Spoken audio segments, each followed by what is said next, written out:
Hello dear learners, कैसे हैं आप सब। तो डियर आज का जो टॉपिक है ये हम लोगों का क्लास 7 का हिस्ट्री का चैप्टर 5 है, जनजातियाँ, खनाबदोश और एक जगह बसे हुए समुदाय।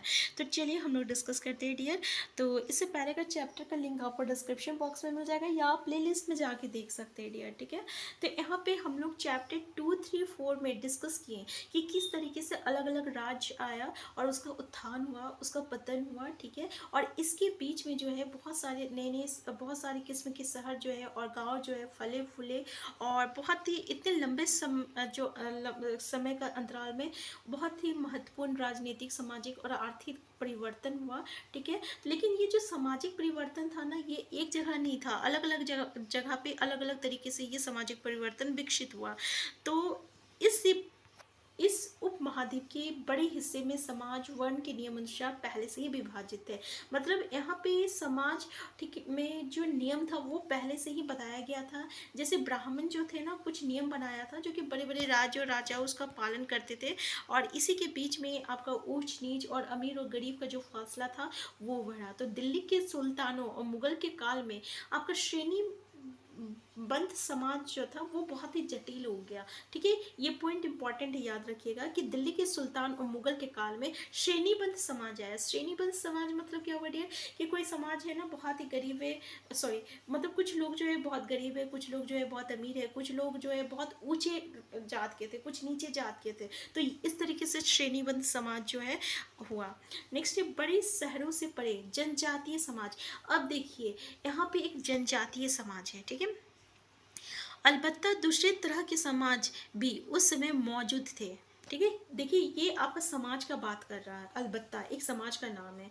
उपमहाद्वीप के कई समाज ब्राह्मणों द्वारा सुझाए गए सामाजिक नियमों और कामकांडों को नहीं मानते थे, और न ही वो कई असमान वर्गों में विभाजित थे। अक्सर ऐसे समाजों को जनजातियाँ, देखिए ये जो जनजातियाँ है ना, अभी भी हम लोग देखते हैं कि जो आपका जनजाति लोग हैं ना, उसमें ऊंच नीच भेदभाव नहीं है, और ये पहले से चलता आ रहा है। यानी जो समाज जो ब्राह्मण जो नियम कानून बनाए थे उसको ये लोग नहीं मानते थे। और जिस तरीके से उस समय का समाज में जिस तरीके का आपका मतलब कि श्रेणीबद्ध समाज था, ठीक है ना, ऊंच नीच अलग अलग वर्गों में बांटा गया था, वैसा इसमें इस समाज में इस जनजाति में देखने को नहीं कहा जाता है। यानी इस समाज में और इसी समाज को क्या कहा गया, जनजाति कहा गया। क्लियर है यहाँ पे। तो समाज का नाम क्या है, अलबत्ता नाम है। ठीक है, यहाँ पे किसी तरीके की उच्च नीच का किसी भी वर्ग में बांटा हुआ नहीं है, और ना ही ये ब्राह्मण द्वारा कुछ भी नियम को ये पालन नहीं करते हैं। प्रत्येक जनजाति के सदस्य नातेदारी के बंधन से जुड़े थे। अब देखिए ये जो जनजाति के सदस्य लोग थे ना, ये एक दूसरे के मतलब कि नातेदारी से के बंधन में जुड़े थे। जैसे वो उसका बेटा, वो उसकी बेटी, वो उसके फुआ, इस तरीके से वो एक रिश्ते से जुड़े हुए थे। कई जनजातियां खेती से अपना जीवन, तो इसमें कुछ जनजाति जो थे जो खेती करते थे और अपना जीवन यापन करते थे। कुछ लोग तो शिकार करते थे या संग्राहक थे या पशुपालक थे। कुछ जो थे वो क्या करते थे, वो अपने निवास स्थान के प्राकृतिक संसाधनों का पूरा पूरा इस्तेमाल करने के लिए गतिविधियों का मिला जुला रूप मानते थे, अपनाते थे। कुछ जनजाति जो थे ना वो खाना बदोश थे। खाना बदोश मतलब क्या होता है, जो कि एक जगह से दूसरी जगह जो लोग घूमते हैं। ठीक है, तो जनजातीय समूह संयुक्त रूप से भूमि और चरवाहों पर नियंत्रण रखते थे। तो ये किस पे रखते थे, अपनी भूमि और चरवाहों पर। ठीक है, और ये चीज़ जो है अपने ही परिवार के बीच में ये बंटवारा भी करते थे। ठीक है, तो इस उपमहाद्वीप के विभिन्न हिस्सों में कई बड़ी जनजातियाँ, तो देखिए इस उपमहाद्वीप में बहुत बड़ी मतलब बहुत बड़ी बड़ी जनजातियाँ भी फली फूली, और ये जंगलों, पहाड़ों, रेगिस्तान और दूसरे दुर्गम जगहों पर निवास करती थी। कभी कभी जाति विभाजन पर आधारित अधिक शक्तिशाली समाजों के साथ उनका टकराव होता था। कभी कभी क्या होता था कि उनका टकराव किसके साथ होता था, तो ऐसे जो कि अधिक शक्तिशाली समाज है उनके साथ होता था। कई मायनों में इन जनजातियों ने अपनी आज़ादी को बरकरार रखा और अपनी अलहदा संस्कृति को बचाया। अलहदा मतलब जो कि अलग संस्कृति है, जो कि उस समाज से, देखिए जो राजा लोग जो समाज लोग बनाया था, जो कि जिसमें नियम कानून एक समाज था, उस समाज से ये अलग जनजाति लोग अपनी संस्कृति को ये लोग बचाए रखे। ठीक है, लेकिन जाति आधारित और जनजातीय समाज दोनों अपनी विविध किस्म की जरूरतों के लिए एक दूसरे पर निर्भर रहे। टकराव और निर्भरता के इस संबंध ने दोनों तरह के समाजों को धीरे धीरे बदलने का काम भी कर दिया। मतलब देखिए, एक जाति आधारित एक जनजाति थी, सॉरी, एक जाति आधारित एक समाज थी जिसमें कि अलग अलग जाति के लोग थे, कुछ गरीब थे, कुछ अमीर थे, ठीक है। तो इस तरीके से एक समाज था जिसमें कि आपका श्रेणीबद्ध समाज है, और एक समाज जो कि आपका जनजातीय का समाज है, ठीक है। तो ये दोनों अलग अलग है, लेकिन भी ये दूसरे पर निर्भर होते थे अपने ज़रूरतों के लिए, ठीक है। और इसी के बीच जो है आपका धीरे धीरे समाज में भी बदलाव देखने को मिलता है, धीरे धीरे बदलने का काम भी किया, मतलब दोनों समाजों में धीरे धीरे बदलने का काम भी किया। जनजातीय लोग कौन थे, अब हम लोग देखते हैं कि जनजातीय लोग थे कौन। समकालीन इतिहासकारों और मुसाफिरों ने जनजाति के बारे में बहुत कम जानकारी दी है। तो देखिए, जो इतिहासकार थे ना और जो मुसाफिर लोग थे जो आपका लिखते थे, वो लोग बहुत कम जानकारी दी है, ठीक है। उन कुछ अपवादों को छोड़ दिए तो जनजातीय लोग भी लिखित दस्ता, तो देखिए ये क्या कह, यहाँ पे ये इम्पॉर्टेंट है, इससे क्वेश्चन भी बना हुआ है कि जनजातीय लोग जो है ना वो भी कोई भी लिखित दस्तावेज नहीं रखते थे, ठीक है। वो अपना जो रीति रिवाज था, ठीक है, उसका संरक्षण वो कैसे करते थे।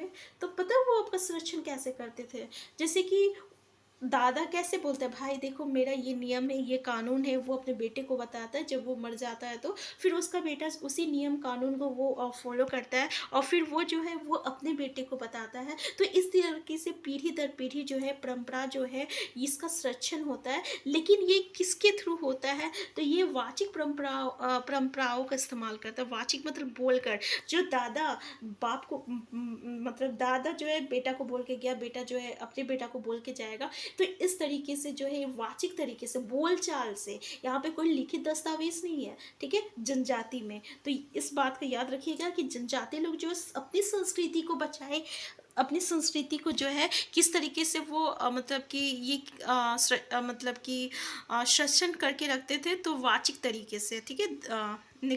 क्लियर है। नेक्स्ट है आपका, जनजातीय लोग भारत के लगभग हर क्षेत्र में पाए जाते हैं। किसी भी एक जनजाति का इलाका और प्रभाव समय के साथ साथ बदलता रहता है। कुछ शक्तिशाली जनजातियों का बड़े इलाकों पर नियंत्रण था। पंजाब एक खूखर जनजाति 13वीं 14वीं शताब्दी के दौरान बहुत प्रभावशाली था। यहाँ बाद में खक्खर लोग ज़्यादा महत्वपूर्ण हो गए और उनके मुखिया कमाल खान खक्खर को बादशाह अकबर ने मनसबदार बनाया था। मुल्तान और सिंध के में मुगलों द्वारा अधीन कर लिए जाने से पहले लंगार और अरगुनों लोगों का प्रभुत्व अत्यंत विस्तृत क्षेत्र पर था। तो यहाँ पे क्या है, जनजातीय लोग जो है ये भारत के हर एक क्षेत्र में थे, ठीक है। इसका इलाका बदलता रहा, इसका प्रभाव बदलता रहा। कुछ शक्तिशाली जनजाति लोग जो थे वो बड़े बड़े इलाके पे अपना नियंत्रण करते थे। जैसे कि अगर हम लोग एग्जाम्पल में ले तो पंजाब में एक जनजाति है जो कि 13वीं और 14वीं शताब्दी का बात कर रहा, बहुत ही प्रभावशाली था। वो था खोखर। क्या था, खोखर। बाद में कौन आया, तो बाद में खक्खर आया, ठीक है। खोखर से खक्खर लोग, ये लोग ज़्यादा महत्वपूर्ण थे। और उसका मुखिया जिसका नाम है कमाल खान खक्खर, ठीक है, ये खक्खर लोग जनजाति का बात कर रहा, उसका मुखिया का नाम था कमाल खान खक्खर। इसको जो है बादशाह अकबर जो है वहाँ पे मनसबदार के बारे में हम लोग जो है चैप्टर 2 में पढ़ चुके हैं, ठीक है। मनसबदार, सॉरी चैप्टर 4 में पढ़े हैं मनसबदार। तो वो अपना मनसबदार भी बनाया था। मुल्तान और सिंध के मुगलों द्वारा अधीन कर किए जाने से पहले, ठीक है, यानी मुल्तान और सिंध में जो मुगल इसको अधीन कर लिए थे उससे पहले लघा और अरघुन लोग, देखिए यहाँ पे लोगों का नाम है कि लघा और अरघुन लोगों का प्रभुत्व अत्यंत विस्तृत था, यानी इन लोगों का दबदबा ज़्यादा था। उत्तर पश्चिम में एक और विशाल एवं शक्तिशाली जाति थी। देखिए उत्तर पश्चिम का बात करें, याद रखिएगा उत्तर पश्चिम का बात करें कि उत्तर पश्चिम में एक विशाल और शक्तिशाली जनजाति थी, ठीक है। उसको क्या नाम था, बलोच नाम था। उस जनजाति का नाम क्या था, बलोच नाम था। तो बलोच जनजाति कौन से इलाके में थी, तो उत्तर और पश्चिम में थी, ठीक है, उत्तर पश्चिम में। तो यहाँ पे क्या है, ये लोग अलग अलग मुखियों वाले की छोटे छोटे कुलों में बांटे हुए थे।